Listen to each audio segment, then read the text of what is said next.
Graça e paz, igreja, nós glorificamos o nome do Senhor, porque o nosso Deus é santo, irmãos, e Ele tem falado aos nossos corações. A cada oportunidade que nós temos de desfrutar da presença dEle, de ouvir, especialmente falando as Sagradas Escrituras, né?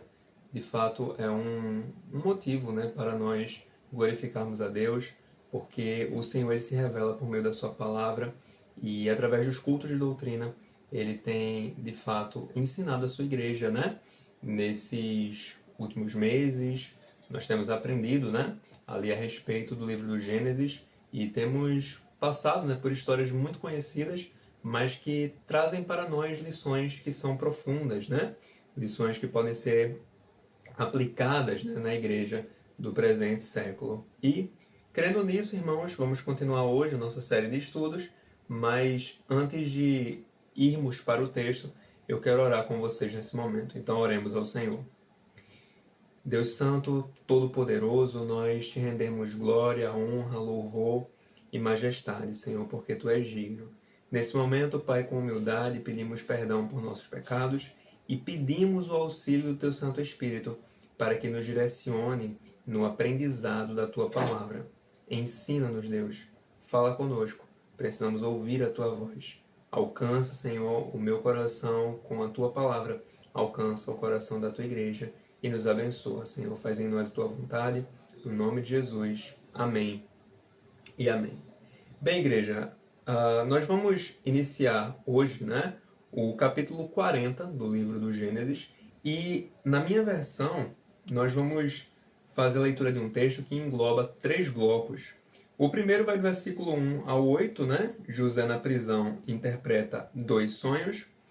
O segundo começa a partir do 9 e vai ali até o 15, que tem por título O Sonho do Copeiro-Chefe. E do 16 até o 23, finalizando assim o capítulo, O Sonho do Padeiro-Chefe, né? Então nós vamos ver de uma forma, vamos dizer assim, não integral, né, a leitura, mas nós vamos analisar, né, esse episódio, né, que ocorreu na vida do personagem que nós temos estudado nas últimas semanas, que seria então José, né? José que seria, né, filho ali de Jacó, né? E nós conhecemos bem ali a narrativa dele, né? E está fresco na nossa mente porque nas últimas semanas temos visto isso, né? José, ele era um dos 12 filhos ali de Jacó, ele era o que o seu pai mais amava, e o pai dele não disfarçava isso, deixava isso muito evidente, até que certo dia, né, os irmãos de José, depois de ouvirem, né, inclusive os sonhos que ele tinha a respeito de um futuro grandioso que ele teria, né, e que os seus irmãos seriam inclusive submissos a ele, os irmãos José acabam decidindo vendê-lo ao Egito.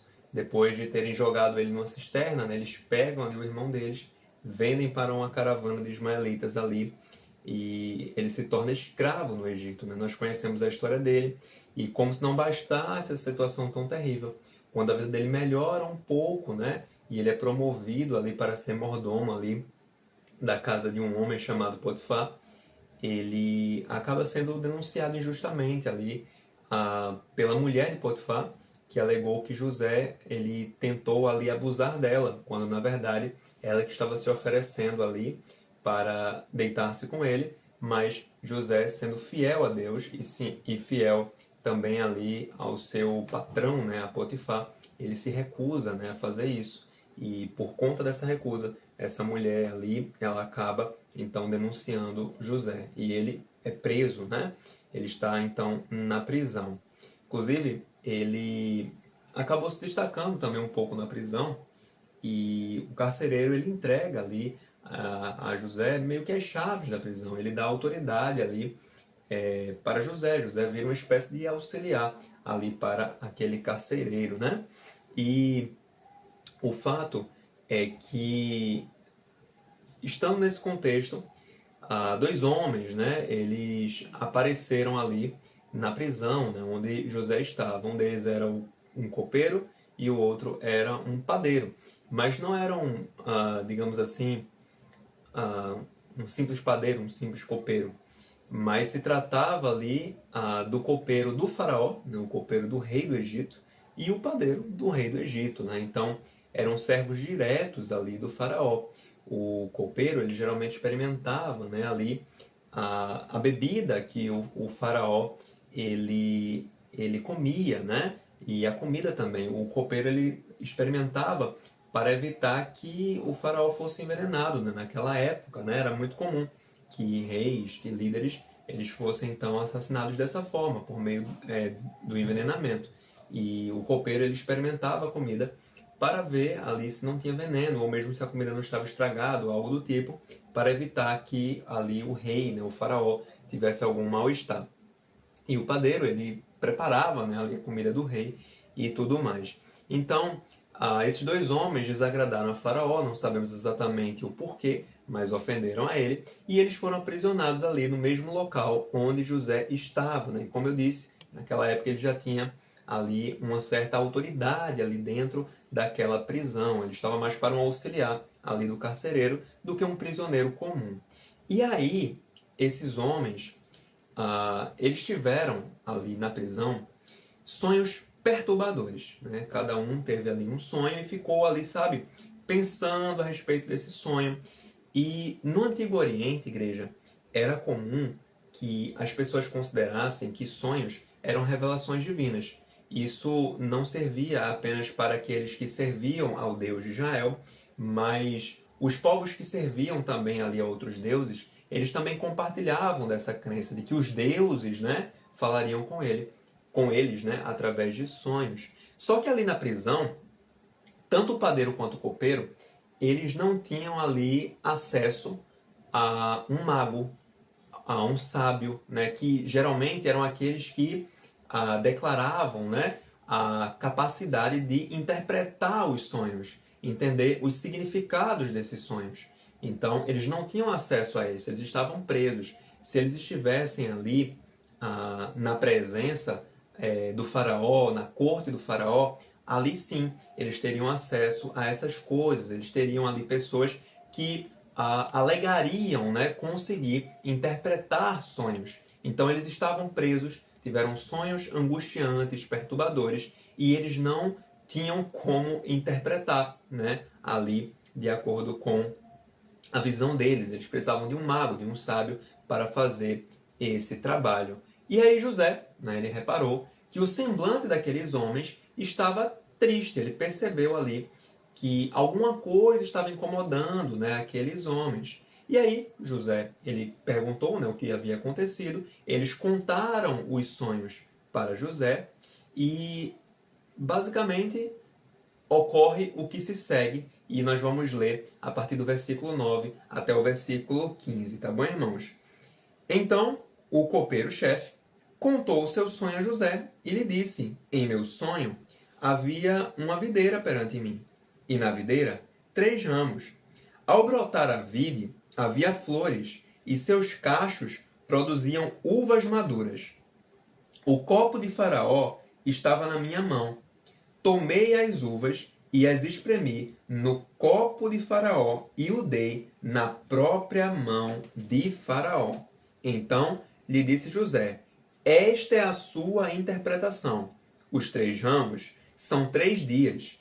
Dentro ainda de 3 dias, Faraó te reabilitará e te reintegrará no teu cargo, e tu lhe darás o copo na própria mão dele, segundo o costume antigo, quando lhe eras copeiro. Porém, lembra-te de mim, quando tudo te correr bem, e rogo-te que sejas bondoso para comigo, e faças menção de mim a Faraó, e me faças sair desta casa, porque de fato fui roubado da terra dos hebreus, e aqui nada fiz para que me pusessem nesta masmorra. Então, aqui, igreja, nós sabemos, né, que o Senhor ele já falava com José através de sonhos desde quando ele ainda estava na terra de Canaã. Eu até fiz menção disso quando eu apresentei rapidamente a contextualização da história de José até aqui, ele teve 2 sonhos, né, ali, que inclusive ele chegou a compartilhar com os seus irmãos, com o seu pai. Ele sonha que tanto ele quanto os seus irmãos, né, no caso José, estavam ali no campo, né, juntando o trigo em feixes, né? Eles meio que iam juntando o trigo, amarravam ali, formavam um feixe, né? E no sonho de José, os feixes que os irmãos juntavam de trigo, eles vinham até o feixe que José havia feito e se curvavam, né? Se prostravam diante do feixe de José, o que os irmãos interpretaram como se José estivesse declarando que ele teria uma autoridade, uma proeminência entre os seus irmãos. E o significado do sonho era esse mesmo, né, inclusive. E os irmãos entenderam isso, eles captaram, né, ali o significado do sonho. Outra vez, José, ele sonhou que o sol, a lua e 11 estrelas ali se prostravam diante dele. E ali, né, o próprio Jacó, ele ficou, poxa, então quer dizer que nós vamos ser submissos a você, nós vamos nos prostrar diante da sua autoridade, né? Jacó, ele questiona isso, né? E aí, aqui nós percebemos José, ele fazendo uso, né, da interpretação de sonhos, um dom que o próprio Deus havia concedido a ele. Deus não apenas ali falava com ele através dos sonhos, revelando coisas que ainda haviam de acontecer na vida dele, mas também deu a ele, digamos assim, o dom, né, de interpretar ali sonhos de outras pessoas, né, que também diziam respeito a acontecimentos futuros. Então, nós percebemos que esse sonho, né, que o copeiro teve, e que ali teve a devida interpretação por meio de José, ele de fato se cumpriu, né? 3 dias depois desse ocorrido, o copeiro ele foi restituído então ao seu cargo, ele voltou a servir ali ao faraó. E é interessante percebermos aqui a súplica, né, que José ele fez nesse momento, né? Ele alegou ali ao copeiro inocência, né? Ele, olha, eu nada fiz para estar aqui nessa casa, né? Eu fui tirado da terra de Canaã, né? Então ele alega ali a sua inocência e toda a injustiça que ele havia sofrido até aquele momento e continuava sofrendo, né? E aí vem os versículos 16, nós vamos ler até o 19, tá bom? Que dizem assim: Vendo o padeiro-chefe que a interpretação era boa, disse a José, eu também sonhei, e eis que 3 cestos de pão-alvo me estavam sobre a cabeça, e no cesto mais alto havia de todos os manjares de Faraó, arte de padeiro, e as aves os comiam do cesto na minha cabeça. Então lhe disse José, a interpretação é esta, os 3 cestos são 3 dias. Dentro ainda de 3 dias, Faraó te retirará fora a cabeça e te pendurará num madeiro, e as aves te comerão as carnes. Então ele interpreta aqui também o sonho do padeiro, né?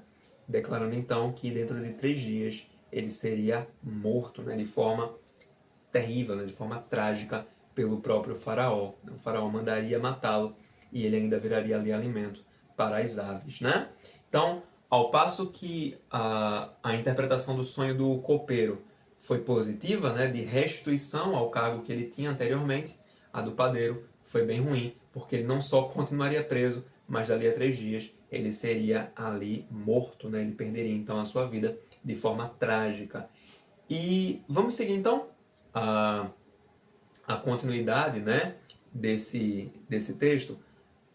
Se nós percebermos nos próximos versículos, nós vamos ver que tudo aquilo que Deus ele revelou ali por meio das interpretações de José, né, elas acabaram se cumprindo, né? Tudo aquilo que foi revelado a José se cumpriu, né? E aí vem o versículo 20 e o 21, que dizem assim, o 20, o 21 até o 23. No terceiro dia, que era aniversário do nascimento de Faraó, deu este um banquete a todos os seus servos, e no meio destes, reabilitou o copeiro-chefe e condenou o padeiro-chefe.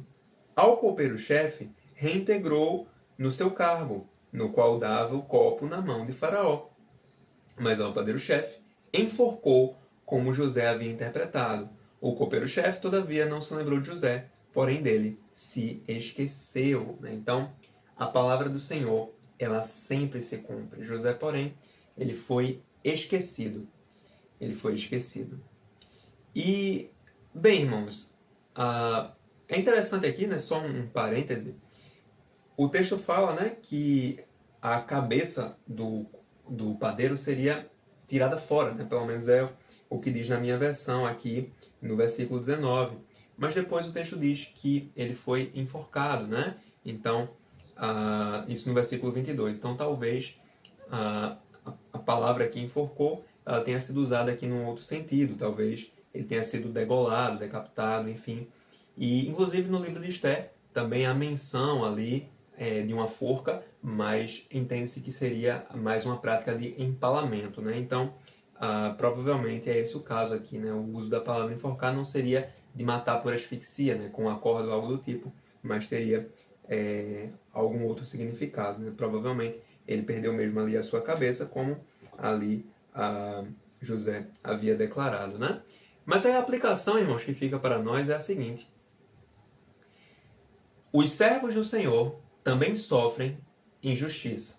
As palavras de José, em Gênesis 40:15, são as seguintes: porque de fato fui roubado da terra dos hebreus, e aqui nada fiz, para que me pusessem nesta masmorra. José, ele foi vendido, né, como escravo. Os seus irmãos eram os responsáveis disso. Não é como se ele tivesse sido ali capturado, né, vendido por desconhecidos. Não, foram os seus próprios irmãos. E, além disso, né, não bastasse ser vendido, não bastasse ser reduzido à escravidão, ele ainda foi denunciado injustamente pela mulher do seu senhor, pela mulher de Potifar. E aí, na prisão, após fazer uma boa ação, né, José ele faz um pedido humilde. Ele não cobra nada para ali interpretar aqueles sonhos. Ele apenas faz um pedido: olha, quando você for restituído ao seu cargo, copeiro, lembra de mim? Fala de mim para o faraó que eu não cometi injustiça para estar aqui, para estar nessa situação. Né? Um pedido humilde. Em Gênesis capítulo 40, versículo 14, porém lembra-te de mim quando tudo te correr bem, e rogo-te que sejas bondoso para comigo, e faças menção de mim a faraó, e me faças sair desta casa. Mas José foi esquecido.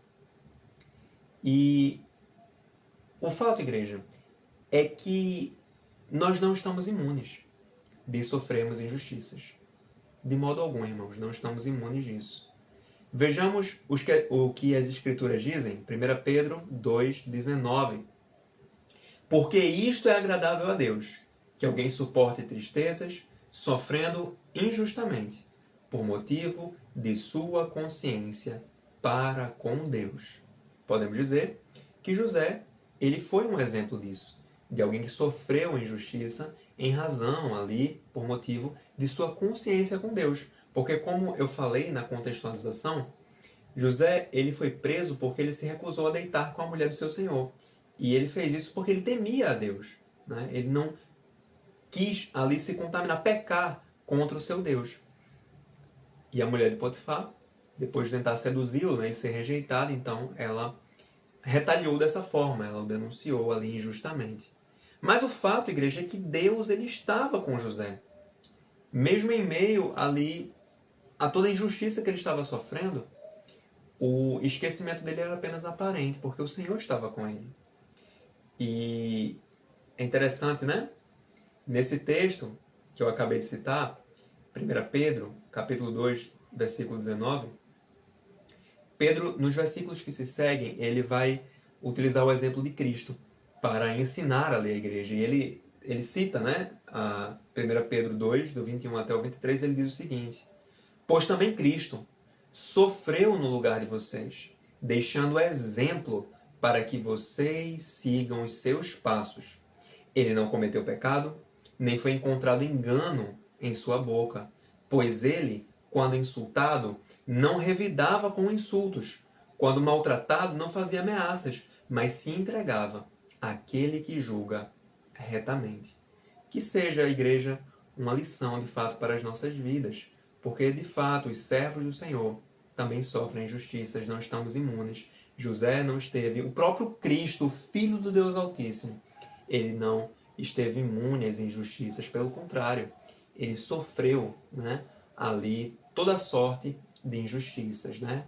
Ele foi caluniado, ele foi desprezado, ele foi maltratado, julgado também injustamente, condenado ali à morte de cruz, ele foi ali torturado, morto, tudo isso sem ter cometido nenhum pecado. Não é que ele não cometeu nenhum crime aos olhos dos homens, mas ele não cometeu nenhum pecado, nem aos olhos de Deus. 100% santo, como aqui o próprio apóstolo Pedro ele menciona, ele não cometeu pecado, não foi encontrado engano ali em sua boca. Então Cristo, mesmo tendo sido perfeito e permaneça sendo, ele também sofreu injustiça. E eu creio, ele deixa esse exemplo de mesmo sofrendo injustiça, não ter ali revidado, né, para nós, para que a sua igreja, os seus filhos, os seus servos, a sua noiva possa seguir então o seu exemplo, seguir os seus passos. Então que sirva a igreja de aprendizado para nós, que possamos olhar, né, para a trajetória de José e tantos outros personagens bíblicos que foram injustiçados, que sofreram injustiças, mas que ali de fato confiaram no Senhor e ainda sofrendo injustiças tinham a presença do Senhor com eles, né? Como foi o exemplo supremo do próprio Senhor Jesus Cristo. Então, igreja, que Deus nos abençoe, que a palavra dele ela seja aplicada, né, em nossas vidas e que o Espírito Santo de Deus nos abençoe. Paz.